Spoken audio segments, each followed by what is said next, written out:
നമ്മളിന്ന് വന്നിരിക്കുന്നത് ഒരു 3 കിലോ വാട്ടിൻ്റെ സൈറ്റ് ലൊക്കേഷനിലാണ്. ഇതിപ്പം റാന്നിയിലുള്ളൊരു സ്ഥലമാണ്. നമ്മളൊരു 3 കിലോ വാട്ടിൻ്റെ പ്രോജക്റ്റാണ് നടന്നുകൊണ്ടിരിക്കുന്നത്. ഇപ്പം കറക്റ്റ് വർക്ക് നടന്നുകൊണ്ടിരിക്കുന്നൊരു സമയമാണ്. അപ്പം നിങ്ങൾക്ക് കൂടുതൽ ഡീറ്റെയിൽ വർക്ക് നടന്നുകൊണ്ടിരിക്കുന്നതിന് ഡീറ്റെയിലൊക്കെ കാണിക്കാനായിട്ട് പറ്റും. അപ്പം നമുക്ക് ജസ്റ്റ് ആദ്യം നമ്മുടെ മെയിൻ കമ്പോണൻ്റ് ആയിട്ടുള്ളത് സോളാറിൻ്റെ പാനൽ മുതൽ നമുക്ക് സ്റ്റാർട്ട് ചെയ്യാം. ഒരു പാനൽ 550ൻ്റെയാണ് ഒരു പാനൽ വരുന്നത്. ഇത് അദാനിയുടെ ബൈഫേഷ്യൽ പാനൽസാണ്. അപ്പം നമ്മൾ സ്ട്രക്ചർ ഇത് സോളാറിൻ്റെ ഇൻസ്റ്റാളേഷൻ്റെ സമയത്ത് നമ്മൾ മെയിനായിട്ട് കൺസിഡർ ചെയ്യേണ്ടതും നമ്മളൊരു 25-30 വർഷത്തേക്ക് വാറണ്ടി കൊടുക്കുമ്പോഴത്തേന് നമ്മൾ കൂടുതലായിട്ട് കൺസിഡർ ചെയ്യേണ്ട ഒരു പാർട്ടാണ്. 30 വർഷം വാറണ്ടി കിട്ടുന്ന അല്ലെങ്കിൽ ഒരു 25 വർഷം 30 വർഷം വാറണ്ടി കിട്ടുന്ന ഒരു സോളാർ പാനൽ ഫിക്സ് ചെയ്യുന്ന പാനലിൻ്റെ സ്ട്രക്ചർ നമ്മൾ മെയിൻ ഘടകമാണ്. അപ്പോൾ അത് ഏറ്റവും കൂടുതൽ നാൾ നിൽക്കുന്ന വിധത്തിൽ വേണം നമ്മളത് സോളാറിൻ്റെ സ്ട്രക്ചർ ചെയ്യാനായിട്ട്. നമ്മൾ സ്ട്രക്ചർ ചെയ്യുമ്പോഴത്തേന് നമ്മൾ യൂസ് ചെയ്യുന്നത് ഇവിടെ എസ് ജെ-ബോൾട്ടാണ് ഇതിന് യൂസ് ചെയ്യുന്നത്. സാധാരണ വിധത്തിൽ നമ്മൾ ഇങ്ങോട്ട് പിടിച്ചോ. സാധാരണ വിധത്തിൽ നമ്മൾ പലരും ചെയ്യുന്ന കണ്ടിട്ടുണ്ട് സ്ക്രൂ, അതായത് സാധാരണ ഷീറ്റിലടിക്കുന്ന സെൽഫ് സ്ക്രൂ അടിച്ച് കയറ്റിയിട്ട് ചെയ്യുന്നത്. അപ്പോൾ ഈ സെൽഫ് സ്ക്രൂ അടിക്കുമ്പോഴത്തേന് ഉണ്ടാകാനുള്ള ചാൻസ് ഉള്ളൊരു വിഷയം എന്താണെന്ന് വെച്ചാൽ നമ്മൾ ഈ മഴയൊക്കെ ഉണ്ടാകുമ്പോഴത്തേന് ഇപ്പം നമ്മൾ സോളാറിൻ്റെ ഇൻസ്റ്റാളേഷനൊക്കെ കഴിഞ്ഞ് ഒരു 4-5-6 വർഷമൊക്കെ കഴിയുമ്പം സംഭവിക്കാൻ സാധ്യതയുള്ളൊരു കാര്യമാണ്. അപ്പം ഞങ്ങൾ ഇൻസ്റ്റാൾ ചെയ്യുമ്പോഴത്തേന് ഇങ്ങനെ സംഭവിക്കാൻ സാധ്യതയുള്ള കാര്യങ്ങളും കൂടി ഒരു പ്രിവെൻഷൻ എടുത്തുകൊണ്ടാണ് നമ്മുടെ സോളാറിൻ്റെ ഇൻസ്റ്റാളേഷൻ ഓരോ സൈറ്റിലും ഞങ്ങൾ അപ്ഗ്രേഡ് ചെയ്തുകൊണ്ട് വരുന്നത്. അപ്പം ഇതിനകത്ത് സെൽഫ് സ്ക്രൂ അടിക്കുമ്പോൾ ഉണ്ടാകുന്ന വിഷയം എന്താണെന്ന് വെച്ചാൽ ഒരു 3-4 വർഷമൊക്കെ കഴിയുമ്പോഴത്തേന് മഴയൊക്കെ പെയ്ത് നമ്മുടെ ഈ സെൽഫ് സ്ക്രൂ അടിച്ചിരിക്കുന്ന ആ ഹോളിലേക്ക് വെള്ളം ഇറങ്ങുകയും ആ സെൽഫ് സ്ക്രൂവിൻ്റെ ത്രെഡ് തുരുമ്പ് പിടിച്ച് ആ സെൽഫ് സ്ക്രൂവിന് ഒരു പിടുത്തമില്ലാതെ വന്നു നല്ല കാറ്റൊക്കെ അടിക്കുമ്പോൾ പാനൽ പറന്നു പോകാനുള്ള ചാൻസ് ഉണ്ട്. നമ്മളിപ്പോൾ അടുത്തത് പറയുന്നത് നമ്മൾ സോളാറിൻ്റെ സ്ട്രക്ചർ ചെയ്തു വരുമ്പോഴത്തേന് സാധാരണ വിധത്തിൽ നമ്മൾ ലൈറ്റ്നിങ് അറസ്റ്ററും കാര്യങ്ങളും എല്ലാം വെക്കുന്ന ലൈറ്റ്നിങ് അറസ്റ്റർ ഒന്നും ഒരു 100% ഷുവറൊന്നും നമുക്ക് ഒന്നിലും പറയാൻ പറ്റില്ല. അപ്പോഴും നമ്മൾ നമ്മുടെ ഒരു സോളാറിൻ്റെ ഈ പ്ലാന്റിൻ്റെ ഒരു സേഫ്റ്റിക്ക് വേണ്ടിയിട്ട് നമ്മൾ ഇൻ കേസ് സാധാരണ വിധത്തിൽ സംഭവിക്കാൻ ചാൻസ് ഉള്ളൊരു കാര്യമാണ്, പല സൈറ്റുകളും സംഭവിച്ചിട്ടും ഉള്ളതാണ്. അത് എന്താണെന്ന് വെച്ചാൽ ലൈറ്റ്നിങ് ഉണ്ടാകുന്ന സമയം നമ്മുടെ സ്ട്രക്ചറിലേക്ക് അല്ലെങ്കിൽ പാനലിൻ്റെ സൈഡിലേക്ക് ലൈറ്റ്നിങ് വീണതിന് ശേഷം ആ പാനൽ എർത്ത് ചെയ്തിരിക്കുന്ന നോർമലി സാധാരണ വിധത്തിൽ എല്ലാവരും എർത്ത് ചെയ്യുമ്പോഴത്തേന് സ്ട്രക്ചറിൽ നിന്ന് എർത്ത് നേരെ പോകുന്നത് DCDBയിലേക്കാണ്. ഇതിനകത്തൊരു ഇഷ്യൂ വരുന്ന DCDBയിലേക്ക് എർത്ത് വരുമ്പോഴത്തേന് വരാൻ സാധ്യതയുള്ള ഒരു പ്രോബ്ലം ലൈറ്റ്നിങ് ഉണ്ടാകുമ്പോഴത്തേന് ഈ DCDBയിലേക്ക് ലൈറ്റ്നിങ് വന്ന് വയറ് വഴി വന്ന് ആ DCDB കത്തിപ്പോകാനുള്ളൊരു സാധ്യതയുണ്ട്.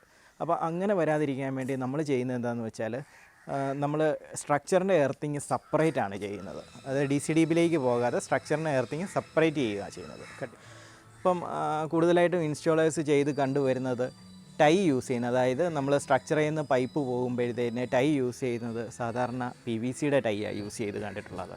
അപ്പോൾ ഇതിൻ്റെ ഒരു പ്രോബ്ലം ഈ പാനൽ വെയിലത്താണ് കിടക്കുന്നത്. അപ്പം ഈ PVCയുടെ ടൈ യൂസ് ചെയ്യുമ്പോഴത്തേന് ഒരു 5-6 മാസം ഒരു വർഷത്തിനുള്ളിൽ തന്നെ ഈ ടൈ എല്ലാം ചൂടുകൊണ്ട് പൊട്ടി പൈപ്പെല്ലാം തൂങ്ങി വയറിൻ്റെ കണക്ഷനൊക്കെ പ്രോബ്ലംസ് ഉണ്ടാകും. അപ്പം നമ്മളത് പ്രിവെൻറ്റ് ചെയ്യാനായിട്ട് യൂസ് ചെയ്യുന്നത് SS ടൈ ആണ് ഞങ്ങൾ ഇതിനു വേണ്ടി യൂസ് ചെയ്യുന്നത്. അപ്പം നമ്മുടെ അടുത്ത മെയിൻ കമ്പോണൻ്റ് എന്ന് പറയുന്നത് ഇൻവെർട്ടറാണ്, ഓൺ ഗ്രിഡ് ഇൻവെർട്ടറാണിത്.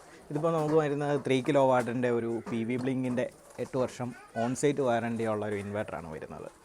അപ്പം ഇതിനകത്ത് മെയിനായിട്ട് നമ്മൾ ചെയ്തിരിക്കുന്നത് ഇപ്പം ഇത് വന്നിരിക്കുന്നത് ഹാവൽസിൻ്റെ ബ്രേക്കർ, അത് പ്രീമിയം ടൈപ്പ് ബോക്സാണ് വരുന്നത്, ഹാവൽസിൻ്റെ പ്രീമിയം ടൈപ്പ് ബോക്സ്.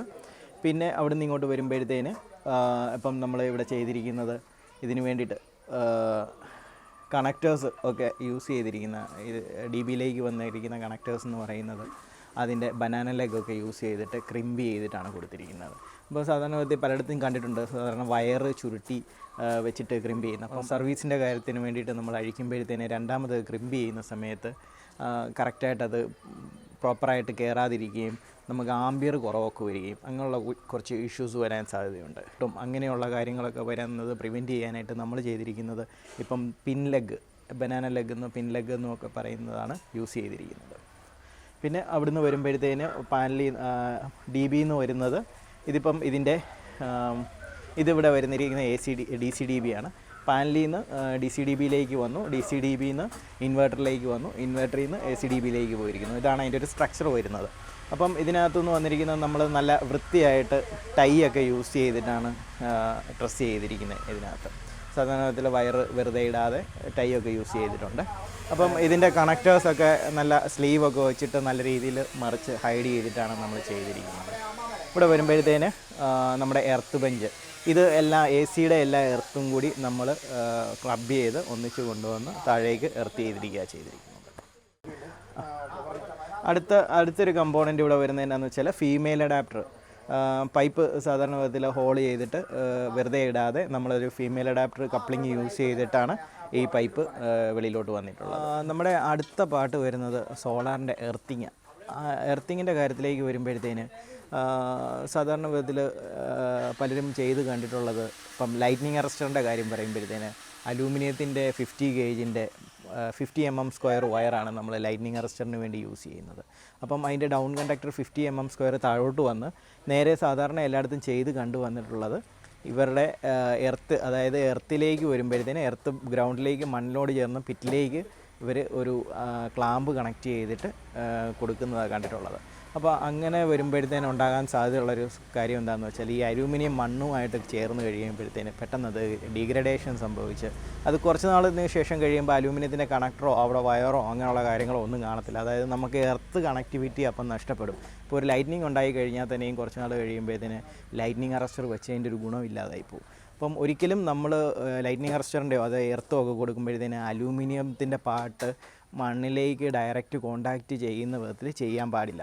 നമ്മളിവിടെ ചെയ്തിരിക്കുന്നത് എന്താണെന്ന് വെച്ചാൽ ലൈറ്റ്നിങ് അറസ്റ്റർ നേരെ 50 mm² വയർ വന്ന് അവിടുന്ന് ഒരു ബെഞ്ചിലേക്ക്, എർത്ത് ബെഞ്ചിലേക്ക് വന്ന് ആ ബെഞ്ചിൽ നിന്ന് താഴെ കോപ്പർ ബോണ്ടഡ് സ്ട്രിപ്പ് ഉപയോഗിച്ചാണ് നമ്മൾ താഴേക്ക് കൊണ്ടുവന്നിരിക്കുന്നത്. അപ്പോൾ ഈ കോപ്പർ ബോണ്ടഡ് സ്ട്രിപ്പ് ഉപയോഗിക്കുമ്പോഴും ശ്രദ്ധിക്കേണ്ട ഒരു കാര്യം എന്താണെന്ന് വെച്ചാൽ ആ സ്ട്രിപ്പ് കോപ്പർ ഡയറക്റ്റ് എയറുമായിട്ട് സമ്പർക്കത്തിൽ വരുമ്പോഴത്തേന് ക്ലാവ് പോലെയുള്ള സംഭവങ്ങളുണ്ടായിട്ട് അതിൻ്റെ ഒരു കണക്ടിവിറ്റി നഷ്ടപ്പെടാൻ സാധ്യതയുണ്ട്.